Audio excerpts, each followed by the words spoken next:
नमस्कार दोस्तों, मैं हूं डॉक्टर मुकेश खारी और आप देख रहे हैं डॉक्टर खारी। आज की इस वीडियो में जिस होम्योपैथ दवाई के बारे में हम बात करेंगे वो आयोडियम है। आयोडम भी इसे बोला जाता है। इस वीडियो में हम जानेंगे कि इसके क्या फायदे हैं, क्या नुकसान है, किन बीमारियों के लक्षणों दवाई पेशेंट को दी जाती है, इसके लेने का सही तरीका क्या होता है। जानने के लिए वीडियो पूरा देखें। अगर आप हमारे चैनल पर नए हैं तो चैनल को सब्सक्राइब कर लें ताकि आने वाली हेल्थ रिलेटेड वीडियो से आप अपडेटेड रहें। इस दवाई को ऐसे पेशेंट में दिया जाता है जो दुबले पतले हैं, कमज़ोर हैं, जिनके अंदर वीकनेस बहुत ज़्यादा है, भूख की कमी देखने को मिलती है, लिम्फेटिक ग्लैंड एनलार्जमेंट की शिकायत है, थायराइड ग्लैंड के एनलार्जमेंट की शिकायत है, या दुबले पतले बहुत ज़्यादा है, उनका वेट नहीं बढ़ रहा है, वो वेट बढ़ाना चाहते हैं लेकिन वजन लगातार घटता जा रहा है या एक जगह आकर रुका हुआ है। तो ऐसे में ऐसे पेशेंट में दवाई बहुत अच्छे रिजल्ट देती है। थायराइड जैसी बीमारियों को ठीक करती है, वजन बढ़ाने में मददगार रहती है और कुछ पेशेंट्स में इसके स्किन पर भी रिजल्ट्स देखे गए हैं। स्किन को फेयर करने का काम करती है, ब्राइटनेस देने का काम करती है। तो इस दवाई को हाइपरथायरॉयडिज्म में दिया जाता है और ऐसे पेशेंट जिनका वजन नहीं बढ़ रहा है, वेट गेन नहीं हो रहा है, कई पेशेंट में तो भूख की कमी देखने को मिलती है लेकिन कई पेशेंट की भूख ठीक रहती है, अच्छी खासी उनको भूख लगती है, खाना भी अच्छा खासा खाते हैं, लेकिन परेशानी क्या आती है कि शरीर में वीकनेस है, कमजोरी है, वजन नहीं बढ़ रहा है, साथ में थायराइड की परेशानी है, या कुछ पेशेंट्स में गोइटर की शिकायत हो सकती है। घेंगा रोग जिसे बोलते हैं, आयोडियम की कमी की वजह से हो जाता है। ये जो ग्लैंड होती है बहुत ज़्यादा स्वेलिंग इसमें आ जाती है, सूज जाती है।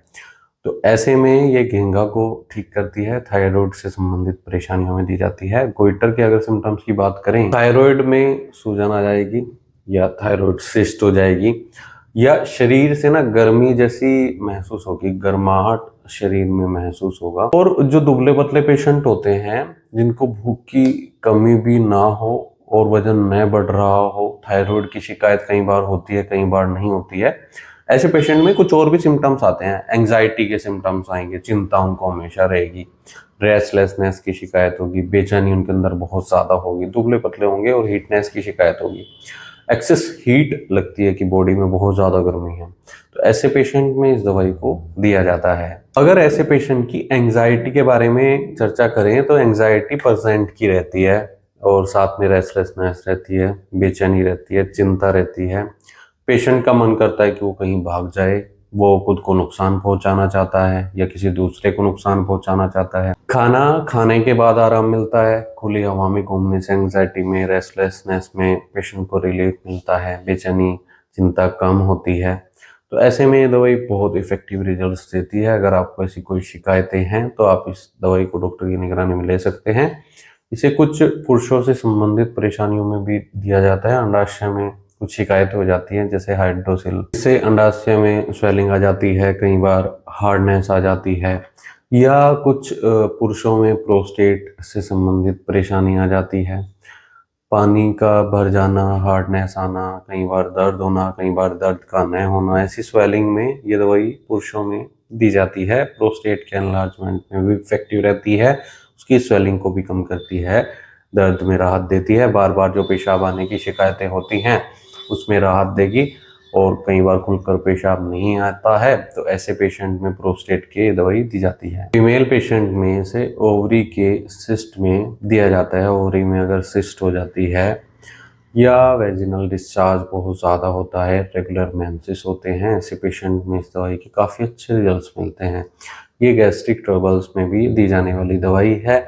अगर पेशेंट को गैस बहुत ज़्यादा बनती है, गैस के साथ साथ पेशेंट को ब्लोटिंग की भी समस्या होती है, पेट भरा हुआ महसूस होता है, कई बार डायरिया लगते हैं, पेनक्रियाज में इन्फ्लेमेशन आ जाती है, या लीवर में भी कई बार पेशेंट को सूजन आ जाती है।